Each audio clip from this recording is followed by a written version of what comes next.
So our discussion for today is all about records or stock. So in this chapter, we're going to learn about records or stocks. We're going to examine various operations on a stock. Then we're going to manipulate the data using the definition of a struct, and then what should be the relationship between a struct and a function, or how are we going to correlate and use structure in a function declaration. Then we're going also to apply structure in an array. So there will be two discussion for structure. The first one is single structure, and then the other one is array of structure. So let us define first what is a struct. So when we say struct, it is almost the same definition as an array. But what is the difference between the two? It is a collection of a fixed number of components or members and accessed by name. And this is, take note of this. Members may be of different types. So meaning this is not a homogeneous elements. So in a struct, we can actually declare different types of data type or items. So for example, if I want to declare a string data type, it can be actually included in a structure. Or for example, I want to mix it up with a double type of value or an integral type of value or a character type of value, that is valid because a struct again is a collection of a fixed number of components, but it is not the same thing as an array, which is a homogeneous element. Okay. Now, the syntax for struct should be struct and then the structure name. Struct is a keyword. Structure name is the same thing as what we did in function. We are going to name the structure name. And then this is actually included in the syntax, which is the curly braces. Okay, and then after the curly braces, we have the members. So members includes the data type and then its variable or its identifier. So terminated by a semicolon. And then after that, again, another close brace, and then structure definition is terminated also as well as with the semicolon. So this is the syntax on how we're going to define a structure in our program. Now, take note of this, as mentioned a while ago, I did not say that a struct is a declaration, but we define struct because a structure is a definition, not a declaration. So this is already an example of how are we going to declare a structure. So we have struct, okay, the keyword struct, and then we have the structure name. We call it a student data type, followed by the curly braces or curly brace, and then we have the members here. So let's say, for example, in a student, what should be the labels or the, in a record of a student, what should be the fields within a student? So we have the first name, we have the last name, we have course grade, for example, we have test score, we have programming score, and then we have the GPA. So in this example, I think we're going to get the GPA. How are we going to get the GPA? By adding the test score and the programming score, and then the course grade will be the equivalent value of the GPA. For example, if your GPA is 95 to 100, you can get a course grade of A, for example. So A means that's the highest grade equivalent for the GPA. And the lowest is, of course, F and D. D is the passing, F is failed. Okay. Now, once we have a structure, how are we going to make use of the structure definition? So we need to create the object for this structure. How are we going to create the object of this structure? We need to declare variables for that. Okay. So for example, student type, meaning we're going to make use of the structure, and then the object that we're going to make use is new student. Okay, so new student object has first name, last name, course grade, test score, programming score, and GPA. Same thing, another declaration of an object is student. New student is just the same thing as student. It is actually declared within the structured name student type. So that means student also has a first name, last name, course grade, test score, programming score, and GPA. Okay, so how are we going to illustrate a structure definition, student type, and the object new student and student? So let's use the Excel. Okay. So for the new student, what's the name? New student.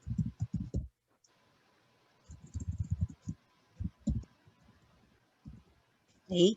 New student has again the first name, the last name, and then we have the course grade. We have test score, and then we have the programming score, and then the other one is the GPA. If we're going to illustrate this one, again, this new student has these labels. We have the field first name, last name, course grade, test score, programming score, and GPA. So this is what we call, this is the illustration of the new student. Same thing as, okay, same thing as, we also have a separate record for another object, which is student, with the same fields. Now, I'm going to create a big box here. And this big box named as student type, because we define a structured name student type, okay? And student type composed of two objects, the new student and the student.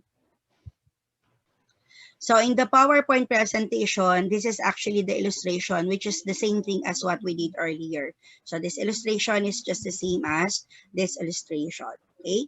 Now, how are we going to input values? How are we going to populate values? Or how are we going to access the members within the struct?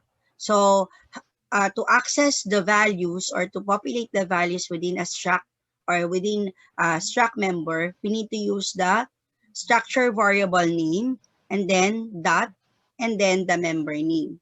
Okay, so this one is the object, then the dot operator, and then the member name. So let's say, for example, I want to access and assign value for the first name of new student. So how are we going to populate that one? So there are two types of how are we going to populate using the assignment operator, or you may also use the input streaming object, which is the cin, or since this is a string type, we need to use getLine. If it's a string declaration, if it's a character string declaration, we need to use the cin.getLine. So let's say, for example, I want to assign Gloren for the first name of the new student. So I'm going to access it by using the object new student. Then I'm going to make use of the dot operator. And then I'm going to use the member, which is the first name, then equal sign, double quotation mark, Gloren, double quotation mark, semicolon.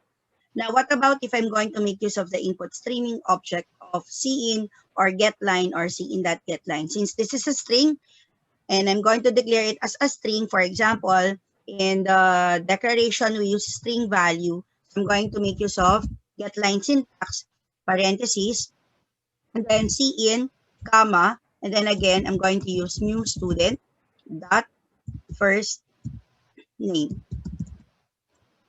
semicolon. So that's how are we going to access the values. But how about if that is a course grade or a test score or a programming score or a GPA? Since this is just a simple variable that handles character type, double type, and floating point type or integral data type. So we usually use cin instead of getLine.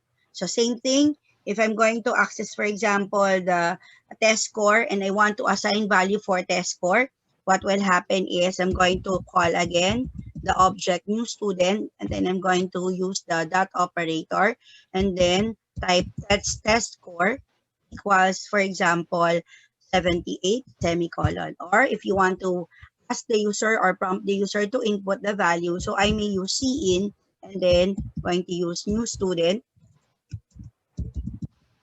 that test score, semicolon. So what will happen is it will populate the value 78 here, and this one will populate the value Glory. Okay.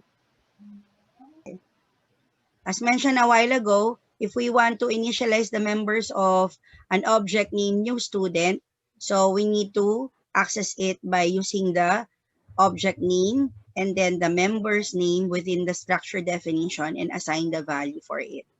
Okay, then it will assign already the value from the structure.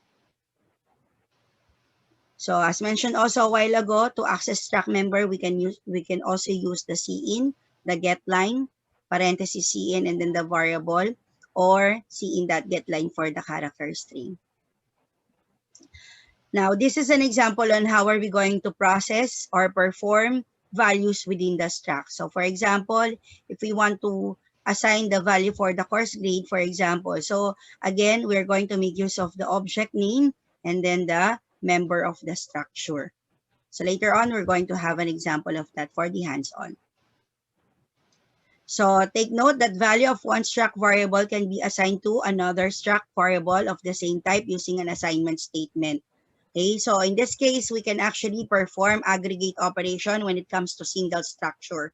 So we can copy the content of, for example, if student doesn't have any assignment value yet, and we want to copy the value of whatever values in the new student into student, we can perform the aggregate operation. So let's say, for example, in this, we have already populated the value, for example, 79, and then, sorry, this one is, for example, B, and then 78, 79, then, for example, the GPA is 78.50. That's only for example. Now, if we want to copy the value of the new student to student, the rest of the values, okay, for example, I want to copy first name, last name, course grade, test score, prog score, GPA of new student to student. I can perform aggregate operation in a structure since this is a single structure. So I can actually do this. So student equals new student, okay, semicolon. That is also the same thing as copying. For example, if I want to copy the first name of new student to the first name of student, that is the same thing as student dot first name equals new student dot first name. So this means that I am going to copy whatever the value of first name in the new student object to the first name of the student object.